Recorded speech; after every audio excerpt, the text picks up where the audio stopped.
اعوذ باللہ من الشیطان الرجیم بسم اللہ الرحمن الرحیم۔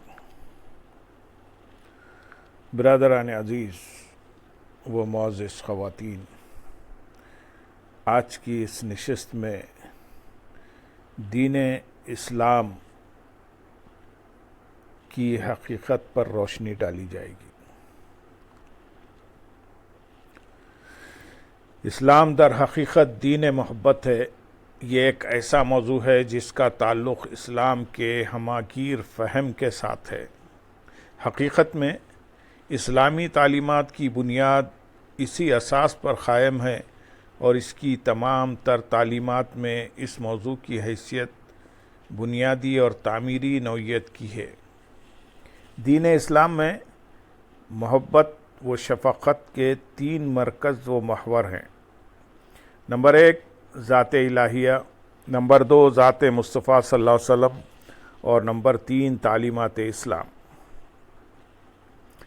اللہ تبارک و تعالیٰ کی صفات بے شمار اور لامحدود ہیں، جن کا احاطہ کیا جا سکتا ہے اور نہ ہی شمار، لیکن قرآن مجید میں اس نے اپنی جس صفت کو اپنی ذات، توحید، الوہیت اور ربوبیت کے تعارف کے لیے خصوصیت سے منتخب کیا، وہ اس کی صفت رحمت ہے، جس کے لیے پس پردہ بھی در حقیقت محبت ہی کا جذبہ کار فرما ہے، کیونکہ رحمتوں کا نزول بھی تو وہیں ہوتا ہے جہاں محبت ہوتی ہے۔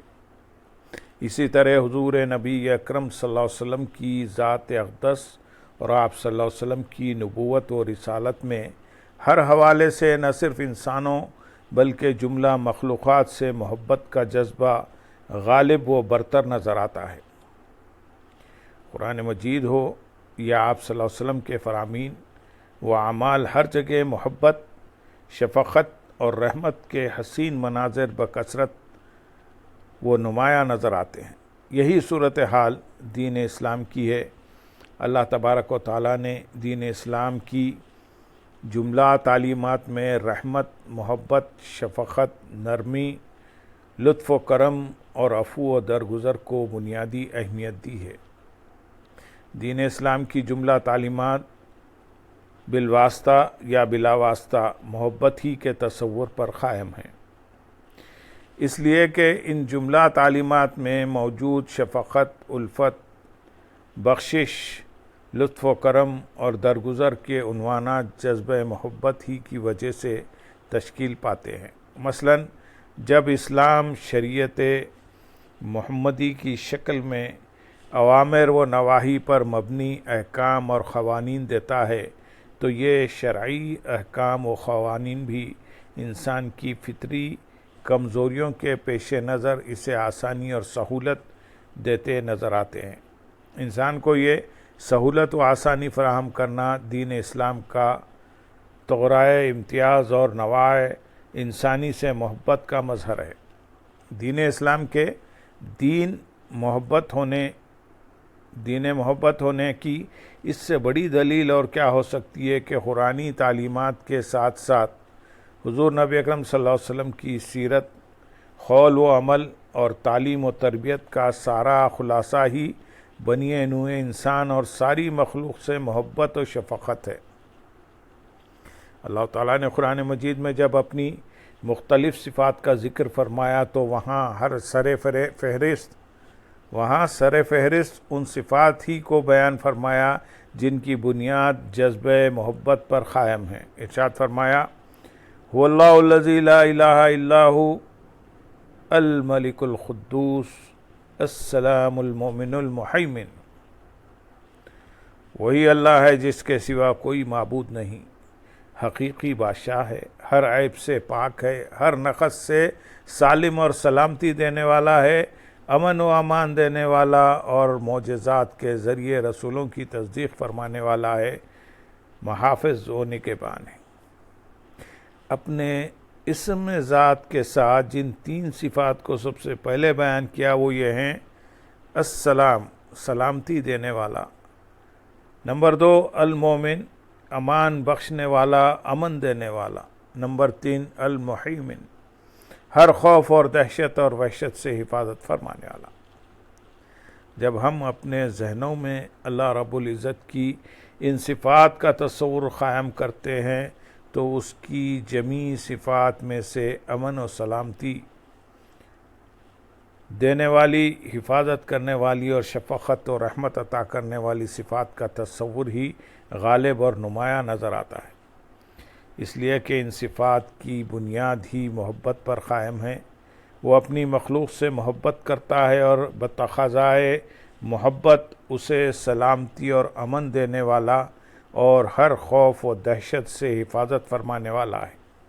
وہ نہیں چاہتا کہ اس کے محبوب بندے خوف کا شکار ہوں، گویا یہ حفاظت بھی اسی جذبے محبت ہی کے زیر اثر دی جا رہی ہے۔ در حقیقت دین اسلام کی جملہ تعلیمات میں وہی تصور غالب نظر آتا ہے جو ذات اقدس اپنے بندوں کے ذہنوں میں راسخ کرنا چاہتی ہے۔ اللہ رب العزت نے سورۃ البروج میں اپنا ذکر کرتے ہوئے دو صفات بیان فرمائے۔ هو الغفور الودود، جو بڑا بخشنے والا، بہت محبت فرمانے والا ہے۔ گویا تقاضائے دین یہ ہے کہ ہم حضرت ذوالنون مصری کے اس فرمان کے مصداق اللہ تعالیٰ کے اخلاق جمیلہ میں رنگ جائیں، کیونکہ یہی کمال بندگی و مسلمانی ہے کہ ہم اللہ کے اخلاق حسنہ میں رنگے جائیں۔ اللہ تعالیٰ کا خلق تو هو الغفور، بہت معاف کرنے والا ہے۔ ہم اپنی زندگیوں میں جھانک کر دیکھیں کہ ہم کتنا معاف کرنے والے ہیں۔ اللہ کریم نے غفور کے ساتھ اپنی دوسری صفت الودود بھی بیان فرمائی۔ اللہ تعالیٰ کا اپنے دو اسما کو جوڑنا حکمت کے تحت ہوتا ہے، ان کے اندر ایک معنوی ربط ہوتا ہے۔ سوال پیدا ہوتا ہے کہ وہ کیسے اور کیوں معاف کرتا ہے۔ اگلے اسم کے ذریعے اس کا جواب دیا کہ وہ ودود، محبت کرنے والا ہے، اور جو محبت کرتا ہے وہ معاف کر دیتا ہے۔ اللہم صلی علی سیدنا محمد وعلی آلہ سیدنا محمد وبارک وسلم۔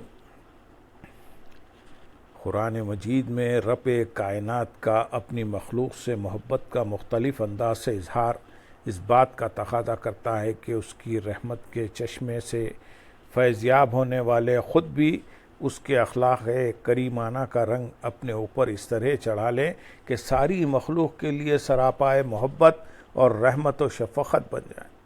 اللہ تعالیٰ چاہتا ہے کہ اس کے بندے بھی اس کی طرح عفو و درگزر اور تمام انسانوں، دوست ہوں یا دشمن، کے لیے لطف و کرم کا پیکر عتم بن جائیں۔ اگر وہ لوگوں کی لغزشوں اور خطاؤں کو نظر انداز نہیں کر سکتے تو اللہ تعالیٰ سے یہ توقع کس طرح کر سکتے ہیں کہ وہ ان کی لغزشوں اور خطاؤں کو معاف کر دے گا؟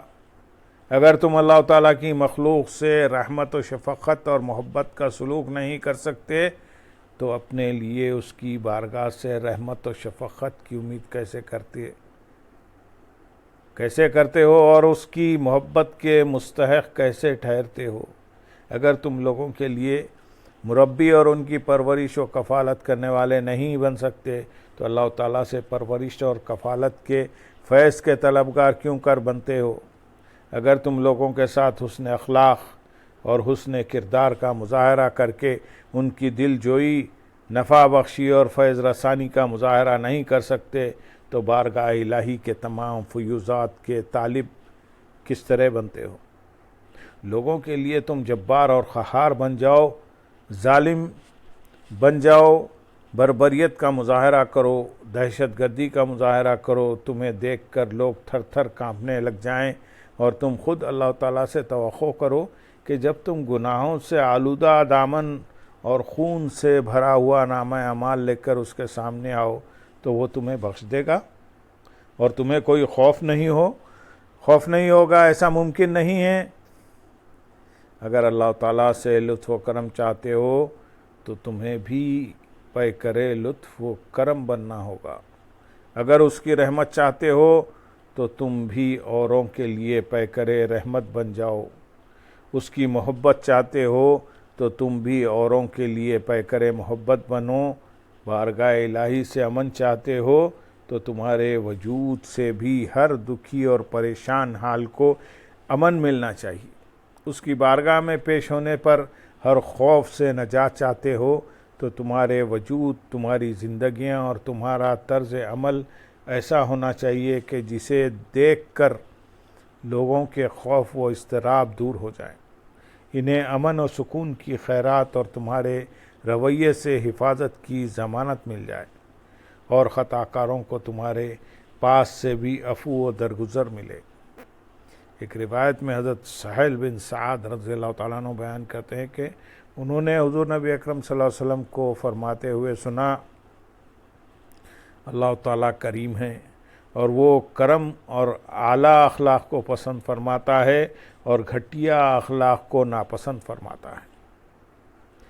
دین اسلام کی محبت بھری تعلیمات سے اللہ رب العزت ہمیں یہ تعلیم دینا چاہتا ہے کہ تمہاری زندگیوں میں یہ تصور راسخ ہو جائے کہ تم مرض سے نفرت کرو مگر مریض سے نہیں، اس لیے کہ اگر تم مریض سے ہی نفرت کرنے لگو گے تو اس کا ٹھکانہ کیا ہوگا۔ تم دکھوں سے ضرور پرہیز کرو مگر دکھیوں سے ہرگز نہیں، کیونکہ اگر تم ہی ان سے دامن چھڑانے لگے تو ان کے شکستہ دلوں کا مداوع کون کرے گا۔ اسی طرح تم گناہ سے نفرت کرو مگر گناہگار سے نہیں، کیونکہ اگر تم ہی گناہ گاروں کو ٹھکرانے لگ گئے تو انہیں راہ راست پر لانے والا کون ہوگا۔ بے شک پریشانیوں سے بچو مگر پریشان حالوں سے نہیں، انہیں سینے سے لگاؤ۔ اگر تم نے پریشان حالوں کو دھتکار دیا تو ڈرو اس وقت سے کہ کہیں تمہارا رب بھی پریشانی کے وقت تمہیں دھتکار نہ دے کہ تم نے میرے بندوں پر شفقت نہیں کی تھی، لہذا آج تمہارے لیے بھی میری بارگاہ میں شفقت کی کوئی گنجائش نہیں۔ تم نے میرے بندوں پر رحمت نہیں کی تھی، آج تمہارے لیے میرے پاس بھی رحمت کی کوئی گنجائش نہیں۔ دنیا میں لوگ تمہارے سبب خوف و ہراس میں مبتلا تھے، اب تم مجھ سے امن و سکون کی دولت کس طرح مانگتے ہو۔ یہ دراصل ایک پیغام محبت ہے جو اللہ تعالیٰ نے اپنی الوہیت، ربوبیت اور رحمت کے ذریعے انسانوں کو عطا فرمایا۔ اس کو قرآن مجید نے اس طرح بھی بیان فرمایا ہے۔ سورۃ آل عمران آیت نمبر 134 میں ارشاد ہے، اور غصہ ضبط کرنے والے ہیں اور لوگوں سے ان کی غلطیوں پر درگزر کرنے والے ہیں، اور اللہ احسان کرنے والوں سے محبت فرماتا ہے۔ گویا جو لوگ ان عادات و خصائل کو اپنا لیں گے وہ احسان والے قرار پائیں گے، اور ایسی ہی صفات کے حامل افراد کے لیے اللہ تعالیٰ نے اپنی محبت مختص کر رکھی ہے۔